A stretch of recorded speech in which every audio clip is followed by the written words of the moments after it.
What's up mga kadiskarte dito? Dito tayo ngayon, touchdown tayo, ito yung gagawin natin. Another client tayo mga kadiskarte. Ito, Honda BRV. Gagawin natin. So ito mga kadiskarte yung gagawin natin. Yung pagtanggal nito para ma-remove nyo to, ito muna. Itong ilalim na to kasi meron niyang tornilyo sa loob. Ito dito. Kung mapapansin nyo. Kung makikita nyo siya dito check natin.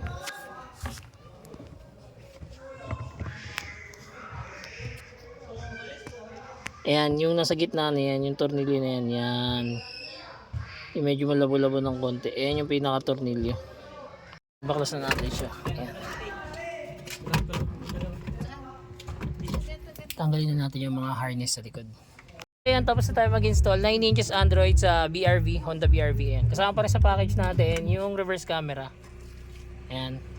Tapos ito, pwede ka na rito mag-Waze, Netflix, YouTube, Google Map. Ayan. Sa mga gusto pong mag-avail, drop message lang. Meron na rin tong Apple CarPlay na Android Auto. Ayan.